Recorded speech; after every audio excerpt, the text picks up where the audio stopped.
ama sa penin azu video a kahin upload kangui khupi muna Kuki Inpi Kuki len makai na nuya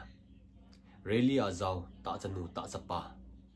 Kuki pasal hangsan Kuki ta chanu hangsan ho jouse na bon chawin ka janau salam kahin bol a Kuki Chate hi ti ekilung tu ba hi le kuham Eidou dingo hizi chun ka janau sangpen kahin piuve tunin la video hi kui mangan si jong kahi pon kui masol jong kahi pon hi jong le pangsit na chung hi jong le ekilung tu naw ipan khom naw ki pa na zala hi video ka hin simin tin chom cha hodim na ka hin nei ding hin hizi chun Kuki chanu chapa ka ngai lut ka nami pt ho zo sin hi video ong hi chei chan be ding ka hin tim ve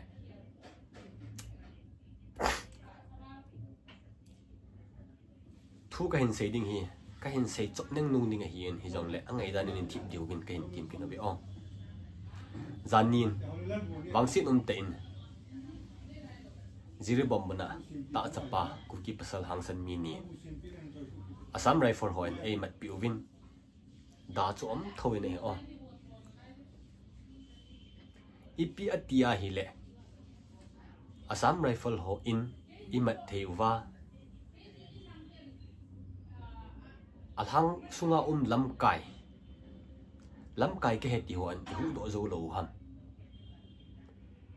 mai thete kho aram bai tingal ho minute nga jong space khuna ki man thei lo hi ve thei lo hi ve aki mat wa hi le maira pai bi ai lo le hitia hi than bangai tai phit mat mu jing wa minute nga ka ala do zo hi ipia tia hi le jiri bam khumana cho space ho iki pu do asa wa enam sipayo enam pasal hangsan mini pu do hu do zo lo ham hitia iki mat sa wa hi le ku ham nam na tong di kui macha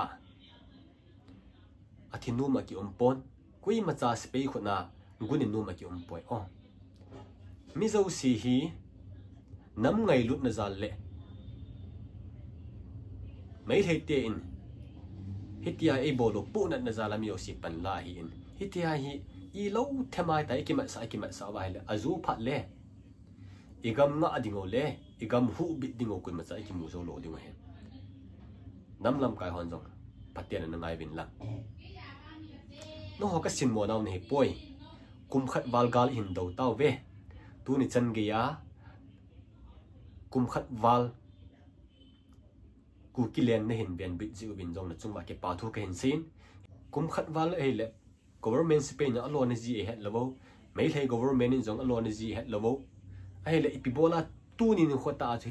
hi tabonga mangsit nei chung wa hung thunga space ki ma sa ham e ho sung ka thing poi ti nei jing on dai renga e ho sung ka thing poi e ho sung ka cid o me ka tinga me hi hitabonga isung ka wa ki chimo ma ki mat do a hi le Kuki chapa Kuki sinuan na ki mo ban lo dingo hi na pan na mun chu juda eskarot tabong hi Kuki nam pi adinga ki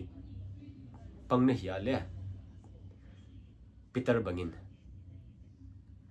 sei la pin spay ho in e volunteer ho minia bangsin te ni mat pi taw ve ai mat pi taw wa hi le lamkai lo ham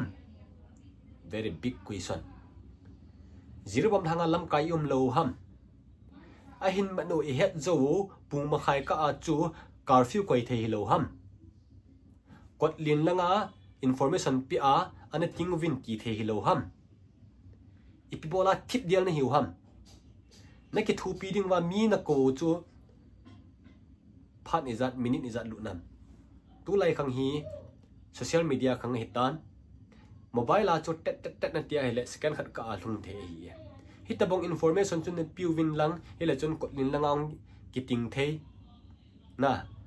le hiong le manipur lang phai sung lang pu be ka ti na hi poi amun chu itin theu cho amun chu itin ting wa le highway jo si hi I ho Kuki Chate in ito phao hi ja cho hai ve si tin wa le ki hu do the ve ti na ka hin se hi hi le ka sei khila nei ngai dam min lang ai le apet pe na cho curfew I ko wa apet pe na cho I ki ho tu wa hi le su pi ke niu chu tu ni khuang ni chung lo ding hi hi chi ka sei hi lam kai ho na ka sin mo naw ni pot ka sin mo nan gel hi win lang hi le pho face YouTube account nei manin tin nei gel hi win lang ka pu na be se ja ka hin sei hi Kuki chanu Kuki chapa kal kap ding a ke wat poi Delhi Mumbai Kolkata mundang danga hi Kuki chapa ki dim set na lai hi a khwa hi jong la kho dum zuya pan kila ding pot do angya hi jong le mun chom chuma ta cha po hi ngi khom khoma abui bui na mun chok dal thei ding a ri di sa ki om ding lai hi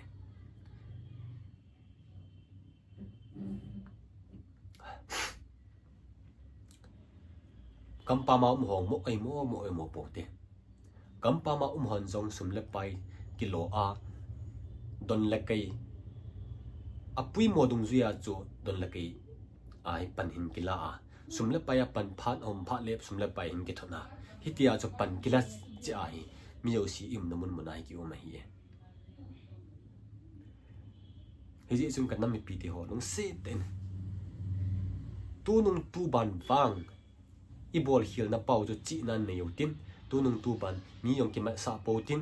I ham ti a alo thelo muna I om ti ngong le lam kai ho na information pi hi I ho kin hi in ato ding chu mi pi hi no ho na pi uwa information na pi uwa thu pi ne wa mi pi na bol lo wa hele no ho thi mo hi pon mi pi thi mo hi I ham ti a no ho hi ta bang information na pi lo wa hele mi pi chu ama chama ki pan do a thil a bol the hi poi yang tu ni khuwa ka hin pa chat cho hi le kampu pi mona Kuki Inpi lam kai ho na Kuki Inpi Kuki len ti jing ote ama ho in thu pi hin nevin hitabong ai iki man cha diu he ki dung zuwin mit pi ki khomina sanga za aki zo novin hi video clip nya chang chu ka hin ta do ding hi chika wat na hi le ka ki pa na chu ki pa na mi thil lu na hi hi a chu tu ni khuwa hi video cham cha ka hin sim hin tin ka tu se yon jo ka pu na wal be se ja chu ka sei chop new no ding hin tin yon le mi pi ha an ngai thim win la Kuki Inpi ho ka hin pa chamo mong bin Kuki Inpi ho na fal thei win Kuki Inpi pathin in phathei bu in tin inam sungwa gal kap Kuki army ho jouse tom na mun chi wa pathin in ta sadam na piu min tin melma ho anga kunin nen biang do jing tau han ti cho chaina ka hin sei hin tin ka sei khilo mai le lung sit tin tingai da mu tin ka sei khilo ma hi yong le lung sit te in gamen nam angai lu zala kennedy hin hi chan ge hi a hin sei do hi e tin an la piu hi tin lung sit ten sei khil sei ba lo ma le tingai da mu te bye